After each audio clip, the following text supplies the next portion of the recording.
Hey Kev, Hello, mate. You okay, Terry? we have someone else in the room today.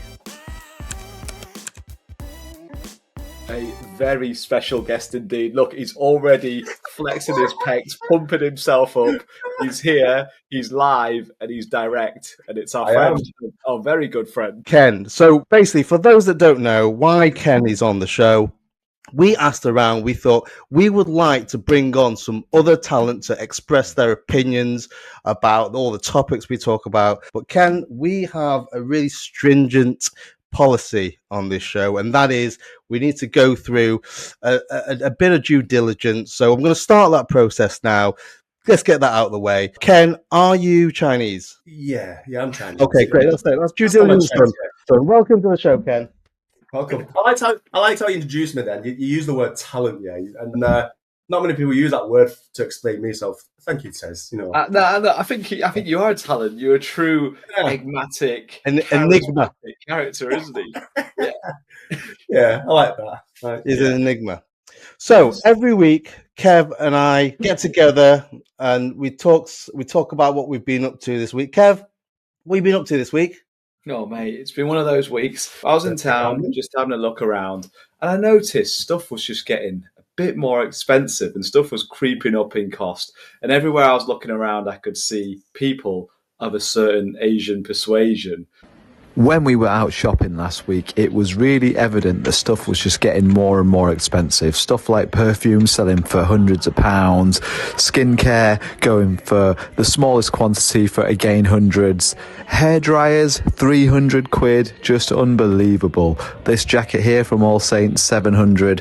I'm sure their jackets used to be about 300 pounds. Then you've got second-hand designer handbags going for stupid amounts, like the Chanel, which is 7,000. Even the wallet on chains now, they used to be about 1,600 and they're 3,000 brand new.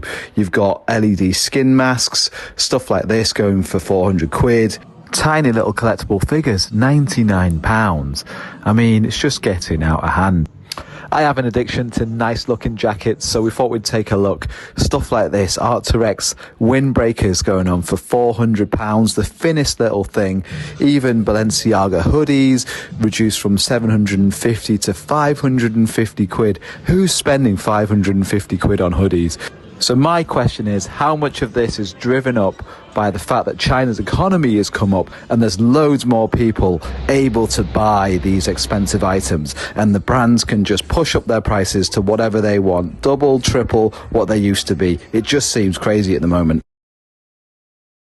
I'm pretty sure stuff never used to be that expensive. It might just be me getting older. It might just be me not realising how expensive stuff is. But I'm pretty sure the equivalent of a designer hoodie might have been 200 quid back then. They're now 700 quid, 1,000 quid. It just doesn't make sense. And also, there was a second part to this: is what would you be willing to pay for each one of those items? You personally, the very max. So we'll break all that down. So first of all, do you think China's responsible? Well, the Chinese population and Chinese millionaires are responsible for stuff getting more expensive. That's the first question. Yeah, I do. I don't know. I'm based in Manchester. Ken, you're based in Leeds.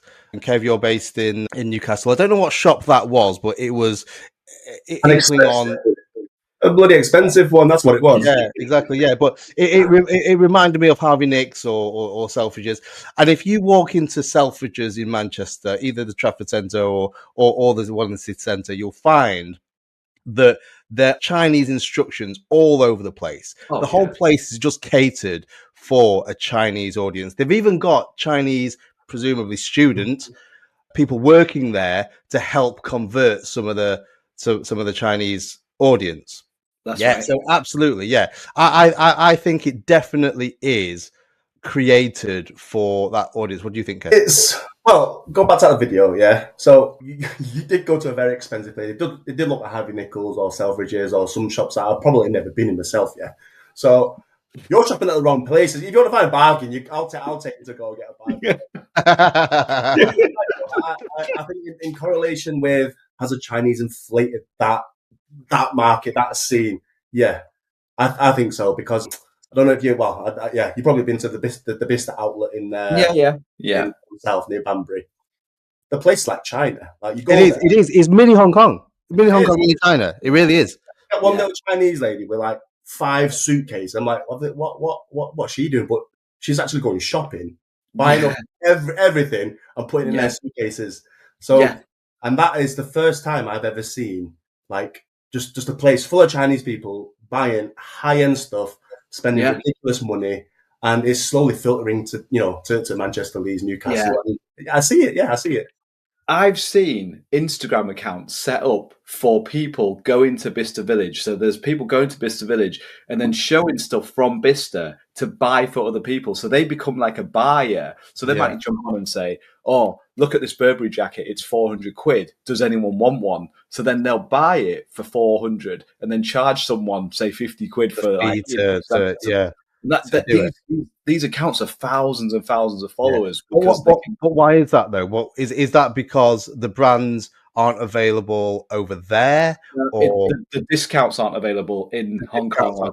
So over there, it's a top level premium product. Some of that stuff. That windbreaker I saw, that 400 quid windbreaker, right? Thin little jacket, right? It's got the big Arc'teryx symbol on it, and people love it over in Hong Kong. I saw that same jacket in Hong Kong, and it was almost double the price. It was almost double the price. It's crazy. But it's funny that you mentioned Bicester, actually, Ken, because Bicester itself has attracted a huge population of BNOs. Yeah. We went to Bicester last year, and there's the whole infrastructure set up. There's this whole organization that's set up that essentially sorts everything out for you. Schools, buying a house, investment in a business. So basically, they've all pulled together, and they've got like a Chinese supermarket and a restaurant, and it's really good quality as well. And it's right next to Bicester as well. And like you said, Ken, it is just full of like Chinese and Hong Kong faces. Yeah. Don't forget, like, no matter how expensive things are, Chinese love a discount. Yeah. So like, this is true. Few percent, it's an achievement to get a discount. So going to Bicester, they crack up the deals. They've got a deal, and there's an achievement, I've got it at a cheaper price. Yeah, I've bought stuff that I don't need, categorically don't need because it's on sale. In Bicester, anywhere in life, just generally, life, just anywhere in life, mate. Yeah, I just buy stuff because it's like if it's like deep discounted, I'm like, oh, I might need a frying pan that's got 2 handles on it. It's like 80% off. I'll go on and I'll buy one. I don't even cook, mate. It's the genes, mate. The genes, the Chinese genes. Yeah. Chinese genes. You can't avoid a discount. You can't. You love it.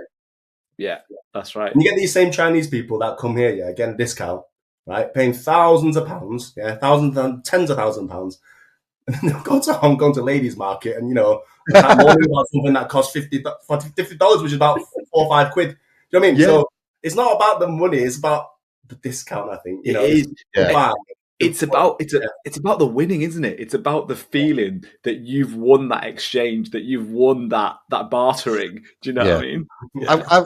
I've got a controversial point to this then. So there was a time, and you may remember because you both frequent Hong Kong quite a lot. There was a time, probably closer to the noughties, when mainland Chinese used to come down with the suitcases. They used to come down, go to Satin or whatever, and they used to soul for, and they used to just go back, and then all the boutiques, in Hong Kong, all the designer boutiques, all China, all China, right? Mm-hmm. And then suddenly it became they were becoming a nuisance. People were they were coming into Hong Kong, and it became there were too many coming down to Hong Kong. Now they don't come to HongOng anymore. It's the other way around. They don't need to, right? They don't need to. It's the other way around. It's switched. It's the other way around.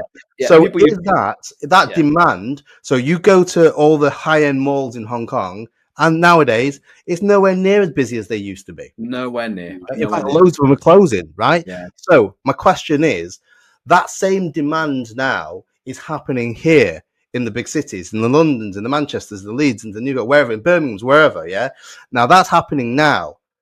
Is that going to be the same? Are they going to just leave us with all these tiny... It is slightly different because European brands still hold that level of quality, the reputation for being good quality. So when they wear a Burberry or when they wear a Givenchy or when they wear something that is European, they can still wear that back home and go, you've bought one of those. Now, it's the same as driving a BYD, right? But is that the same as driving a Mercedes, for example? They're two separate, the brand element, people will still go, you drive a Merc, you drive whatever.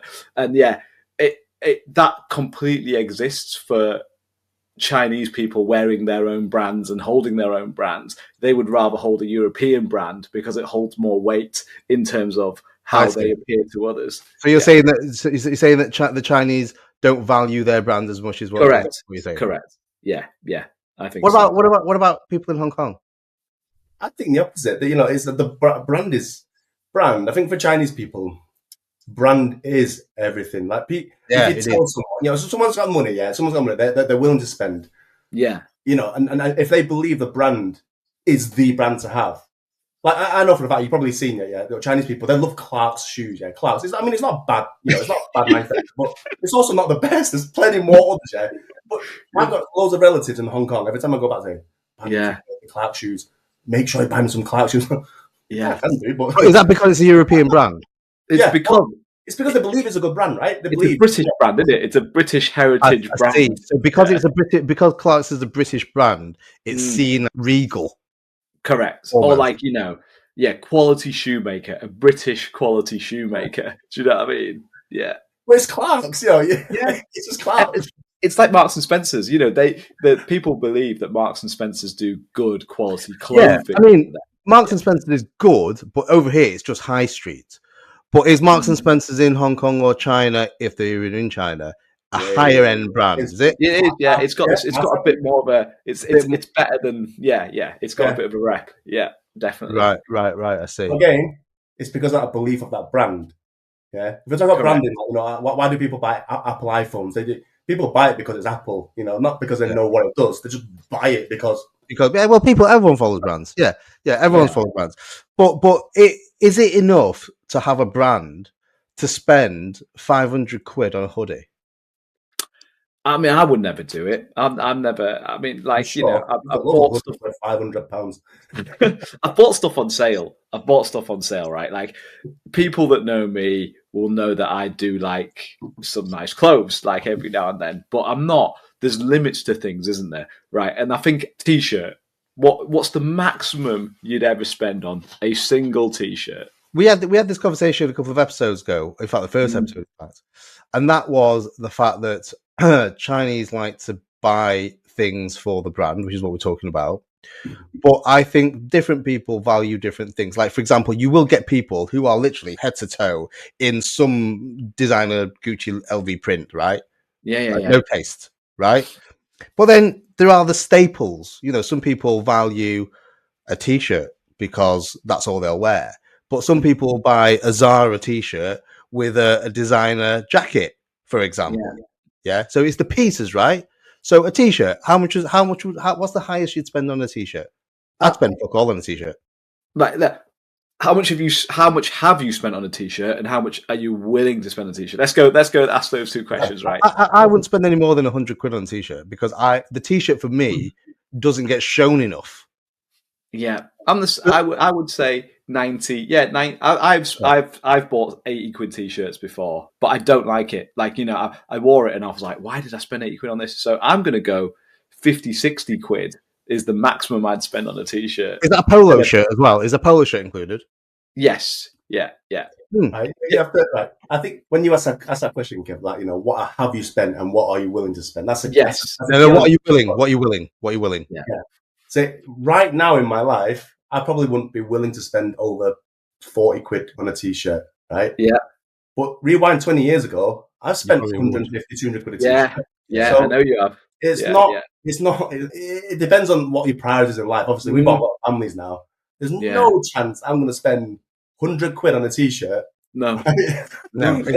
You've got better uses for it, right? Yeah. And fast forward 20 years and we're fucking 60. I'm not spending more than a £5 on a T-shirt, mate. I don't spend more than a £5. Primark has gone up in price. I used to respect Primark. You can get 2 T-shirts for £2, but now they're like 10, 15 quid for the same quality. Yeah. I need a new Primark. A new version of Primark. Right? Having said that though, I've got a T-shirt, a bright orange YSL T-shirt, right? That I've had since I was like 15. This is Yes, I've got right? yes. Right? You know the big, massive, voluminous, I and love that. I've still got it, yeah, and the quality, and that was about 80, 90 quid. Yeah, The quality was spot on, right? And I'm still wearing it. I'm wearing it for sleep now, yeah. But my point is, it's still in good nick. And no, I totally agree. I totally agree. I agree, completely agree. Stuff lasts forever. If it's decent, it will last forever. Yeah. So that's T-shirt. So let's put a vote. What's the highest? What's the most you were willing to spend on a T-shirt right now? Right now, I'm going to go 70 quid. I would say 40. I'd say 60. I'd say 60. But going back to your hoodie question, right? You saw a 500 quid hoodie, which is ridiculous anyway. Yeah. What's the most you're willing to spend on a hoodie? I mean, this hoodie's not cheap, so don't use this one as an example. But I would say, at the moment in my life, this is an older one. At the moment in my life, I'd say 180 quid is the most I'd spend on a hoodie. 180 quid. For a nice hoodie, yeah. Yeah, for a nice hoodie. But for practicality, because hoodie can actually double as a coat, so it brings more practicality than a T-shirt. So yeah, I'm willing to spend more on a hoodie. Right, go on then, Kenneth. What are you saying? About the same as you actually, 150, 200. 150. Yeah, I'd spend that, but I'd never. I mean, that'd be the top. I wouldn't spend any more than that. No. But going back to your point, Ken, it doubles as like a jumper stroke coat. Yeah. How much would you spend on the jacket? Oh, this is where you've got me, because I would. This is where I've got issues. I've got real issues. So I have spent 700 quid on a coat before, and I would spend up to 1,000. Yeah. But the thing is, though, that coat. You see, this is the thing. We're going back to what I said about going up the pecking order. For me, a T-shirt doesn't really mean anything because no one ever sees it. I never wear it. No, I wear it under stuff. Yeah, but whereas the jacket or a coat, that's different. I've got coats that I've had for like 10 years. Yeah, and it's the same. It's in the same condition as it was 10 years ago. So you kind of buy it to last. Whereas a T-shirt, I mean, I know Ken said he's still got one since whenever it was like 15, but generally they don't last that long, right? But jackets and coats do. Yeah, I'd easily, quite easily spend. I mean, not easily because it's hard to come by that money, but I would drop £1,000 on the jacket, and I'd be like, you know what? I'm going to keep this for 20 years, and I'm going to use it for 20 years, and I'm happy with that. I think this is interesting because I think there's another element here that I'm seeing, right? So a jacket, right? Everyone, you're both you both got businesses and you both meet clients and stuff like that. Yeah. You know the term. The first impressions count, right? Yes. First impressions count. And the first thing a client sees when they meet you is it's not your T-shirt and it's not your hoodie, it's your jacket, right? Yeah. So, you two, I know you got, businesses yourselves, and, you two will probably be more willing to spend that because that, whether you know about it or subconsciously, you want to look to impress your clients, and the jacket speaks very loud when you first meet that client. My job, I don't really meet clients, so I wouldn't be spending $1,000 on it. You wouldn't need to. You would, and actually, you work from home a lot. So exactly. So it wouldn't be a necessary. It wouldn't be a necessary item. Yeah. However, you'd spend $1,000 on yourself, Kev, on a coat. Mm-hmm. How much would you spend on your kids' coats? Now that's a different story. There's a lot of variables there. Kids don't need expensive clothes, do they? Oh, there you go. He's showing his true colours there, Ken. See, Ken comes on and Kev reveals his true colours. Oh, I'll easily drop $1,000 on me. Oh, 30 quid. 30 quid. Mate, I'm saying, right, when they're fully developed, I'll buy them a nice coat. But up until that age. Yeah, you're right. There's a lot more variables with kids. Because it's not going to last. It's probably going to last 8, 9, 10, 12 months max if you buy 2 sizes up, right? Yeah. But also there's the variety of they're just going to go out in the playground. They're just going to fuck it up anyway. Yeah, exactly. Anyway, you two have dodged the question. So I've said I'd drop $1,000, right? That's my big guilty pleasure is a good jacket. So you guys have got to tell me. 600-700 max, but I wouldn't do that. I'd do that on a piece that lasts for ages. That's it. The most I've spent on a jacket, a nice duck feather, big massive puffer thing. Yeah. But again, but for practicality, but for practical purposes, that was only 350 quid. You know, that's But that'd last you though. That'd last you. That will last a long time. Yeah, I think 350 is a sensible amount, right? I think I know that's my addiction. I don't drink, I don't smoke really. I don't take heroin. I don't do anything terrible. But one thing I do have is an addiction to jackets, and I think that is where that's your vice. That's your vice. That's definitely my vice. Yeah, yeah, that's a sensible amount. How much would you spend on your kids then? You dodged your question again, Kev. Yeah, I dodged that on purpose. I dodged it on purpose, and you caught me there. I reckon 100. I'd go 100 for my kids. Yeah. They can have 100 quid coat. I think but it doesn't need to be different now when Natasha's a teenager now, so she's a bit more conscious now. And with Jamie, he doesn't fucking wear coats anyway. He wants to go out in the snow with shorts. So it's slightly different that coats for him. He'd be more bothered about what's under the coat than what's over the coat. So I could spend as little as possible on that coat, and he still wouldn't be bothered. But if I buy him a shit t-shirt or a shit pair of shorts, he'll have me. Yeah, for sure. Yeah. Right. I'm going to ask a couple of questions here that are not clothes related. There's one that I know Ken will pay good money for. So I'm saying... I know what this is. Yeah, you probably do, right? The best steak in the world. Like, I'm talking it's the creme de la creme. It's sourced from the Himalayan hills. You'll never get to taste this amazing steak ever again, but there has to be a premium on it. What are you paying? You know what? I bet Ken has tasted some pretty good Wagyu, Yeah, I've had Wagyu for breakfast at his house before, mate. He's cooked me Wagyu for breakfast. Right. The thing is, everyone might share this view, but I do actually have I live by a rule. You can't put a cost or price on food. And when I say food, some people might say, well, it's only food, but food for me is like, it's life. I live to enjoy food, right? And I'm sure there's quite a few people out there that share that. So price is not as important when it comes to food. I mean, I'm not saying that I'll go out and take out a 20 grand loan to get a steak, because some steaks out there are stupid expensive. But if I go to the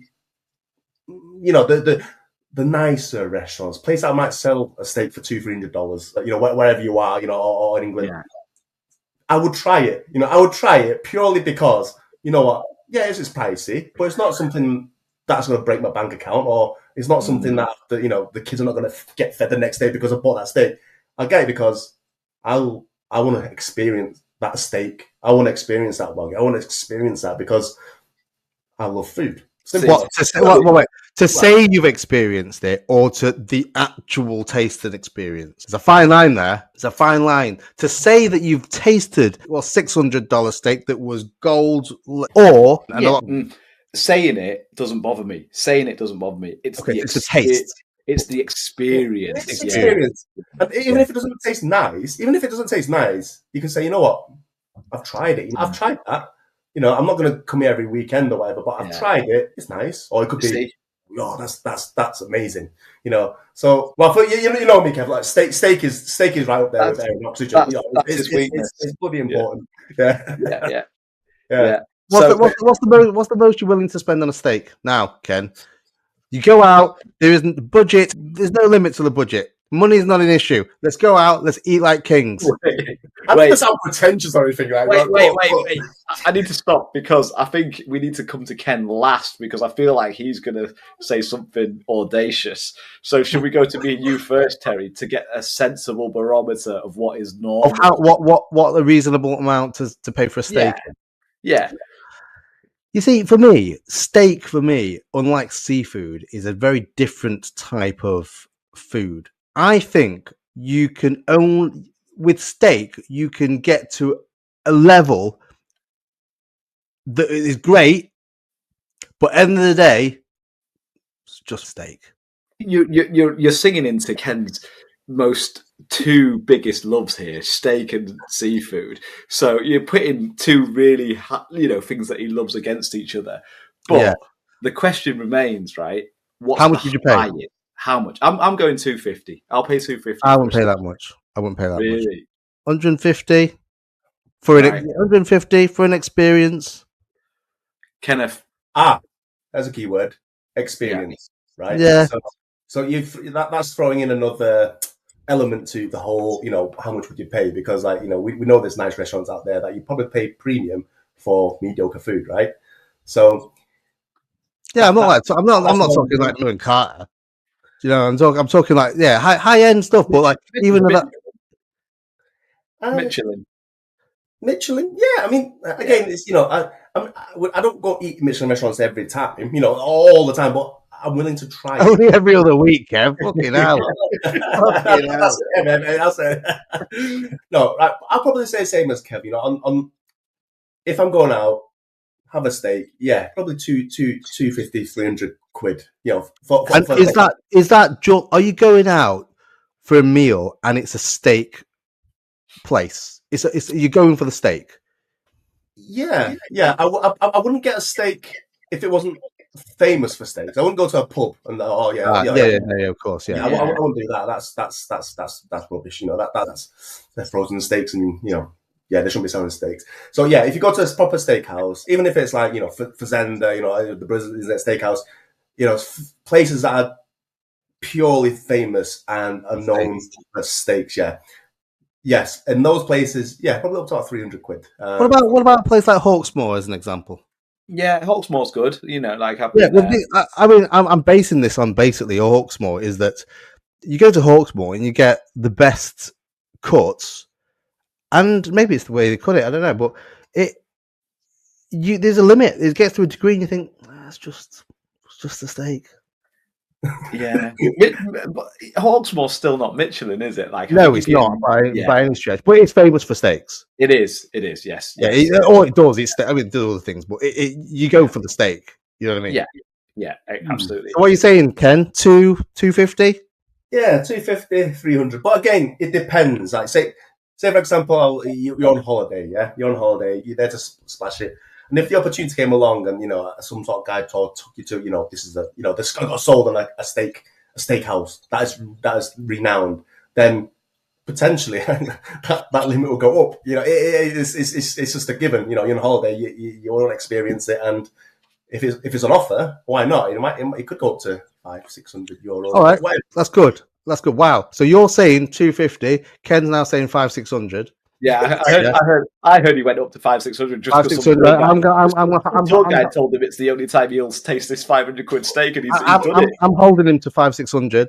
So you're saying 250. You're saying 500. I'm saying 150. Yeah. All right. I'm saying 150. There are other things that I'd rather spend my money on. But what's the next category, Kev? Shall we go tech? Right. So for a phone, let's say, right, are you buying the top end Apple phone, 1,600, or the Samsung S? What is it now? Ken will know the Samsung S. 24, 25. I've lost track. Just for clarity, are we just for clarity? Kev, you are an Apple man. I am an Apple man. Yeah, and Kev, you are an Android man. I'm an Android man. Yeah. Okay, there we go. Okay. Yeah. Just for clarity. So I never go with the latest version unless I get a cracking deal on a contract, right? I don't buy it outright. So I will always go a couple of phones behind. So I'll always go, if it's on the iPhone 16, I'll always get the 14 or whatever, because you can save quite a lot of money that way. And I buy them secondhand. I buy them refurb. So, but I do get the biggest size in the phone. So I get the biggest memory. Now I have gone to $1,000 for a phone, like 980, something like that.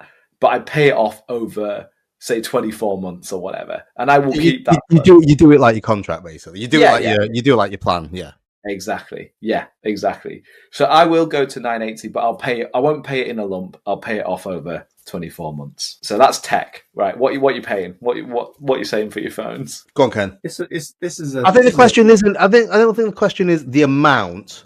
the question here, I guess, is do you always go highest end? Not always high end. I mean, having said that, the last two phones I've had is high end. Okay, but again, like Kev, it's not been the newest one. I bought I say I'm an Android man, but the Pixel 6 Pro. You know, I got that probably when it was about a year or two old, and that's quite old now. You know, the 9's out now. Yeah, That one, I did pay for it outright. You know, that was I think about $7. It was on offer. It was on offer about £700, reduced from like 850 or 900 whatever it was, and I bought that. So it sounds expensive, doesn't it? Like, one upfront payment of £700. It sounds expensive, but is it though? We're on our phones quite a lot. It does everything, you know. So in comparison to other things, the phone does a lot. You run your business from it. You do everything. So it's probably not that. I've been using it for the last 3 years now. Yeah. So in equivalent, I'm only spending a couple of quid a month on a couple of quid every few weeks on the phone date. Technically, that's how I see it. It's the longevity of it, isn't it? It's the longevity. How long you're going to use it for. Terry, what you saying? I know you've got a 16, haven't you? I go. It's interesting how you said that, Ken, because that's exactly how I see it. The phone to me is more important than anything else. This is so sad to say, because for me, I run the entire business on it. It's like if I don't have my phone, so the phone to me is the biggest thing, and obviously the vlogs and everything like that. It's the only thing that I spend the most time on. So basically, I always go high end. Nice. Biggest memory. I get it. I understand why, because like Ken said, you can run businesses of it. You can your hobbies are on there, your business is on there, your friends are on there. You know, it makes sense to put money into it for sure. So I think that actually says a lot about us three as individuals. Because Kev, it seems like you're willing to splurge out on the jackets. Mm-hmm. Ken, you're willing to splurge out on your steak, and I'm more willing to spend on tech. Good to have you on, Ken.